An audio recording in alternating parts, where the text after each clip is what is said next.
Tony Valente de la Corporation des aéroports d'Edmonton est le président de ce sous-comité. Il n'a pas pu venir aujourd'hui, donc je vais présenter son rapport pour lui. Le sous-comité des propriétaires est très important parce que eux, ils regardent toute cette question de BIM de leur perspective très précise. Les membres de ce comité incluent des représentants des aéroports d'Edmonton, le gouvernement provincial de l'Alberta et le ministère de la Défense. Donc, les objectifs, augmenter la participation dans BIM des propriétaires dans cette industrie. Comme l'a dit Tony, ils sont dans une situation assez particulière. Ils ont beaucoup de très bons représentants du secteur privé et aussi du secteur public au niveau provincial et fédéral. Donc, il a vraiment l'impression que ce comité va pouvoir contribuer à une perspective très intéressante et nous donner des réponses et des idées, des suggestions excellentes par rapport à la promotion de BIM. Donc, ils veulent aussi investiguer les meilleures pratiques de BIM, qu'est-ce qu'ils font à l'interne de leurs organismes, les meilleures pratiques. Là, on ne parle pas de BIM à la Hollywood, c'est plutôt qu'est-ce qui a marché, qu'est-ce qui n'a pas marché, quelles stratégies ont été adoptées pour résoudre les problèmes. Donc, ce n'est pas une question de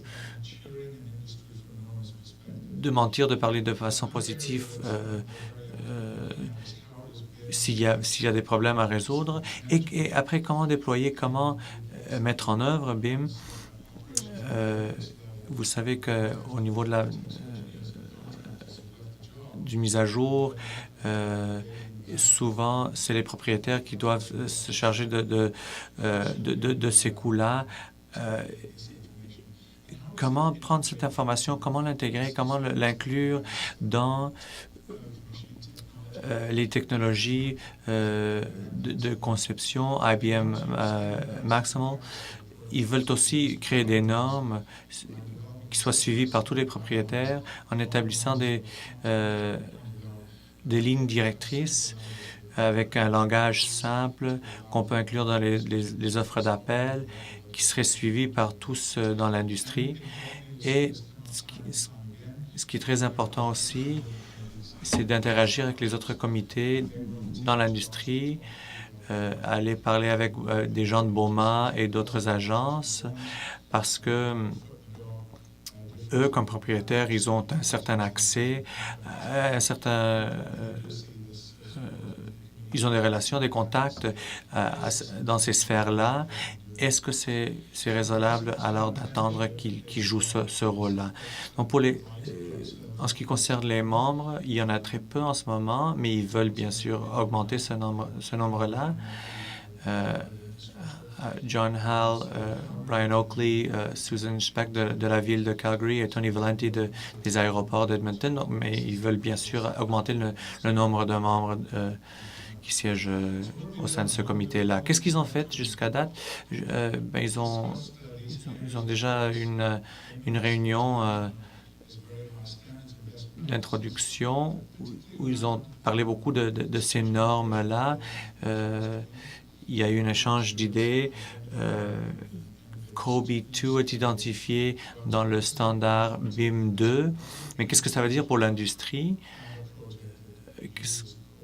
Qu'est-ce que ça veut dire dans la pratique d'avoir un projet qui utilise ce protocole-là et de développer un manuel d'usage pour la mise en œuvre de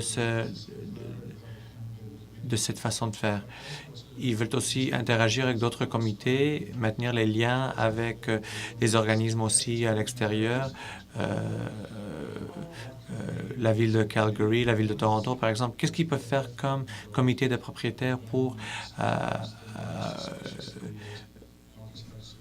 pour combattre peut-être une certaine méfiance de la part des interlocuteurs de l'autre côté de la table pendant ces négociations-là.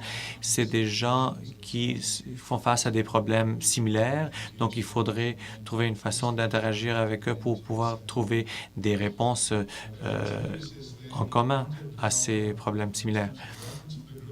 Des termes de référence, la création d'une charte est aussi très important pour ce comité-là. Les standards, les meilleures pratiques pour les propriétaires et comment BIM peut aider dans la mise en œuvre des projets.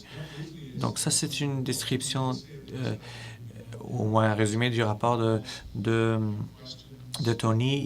Il m'a dit qu'il est très ouvert à répondre à vos courriels, vos questions, et il cherche aussi des nouveaux membres pour son comité, donc il voulait que je le dise ici.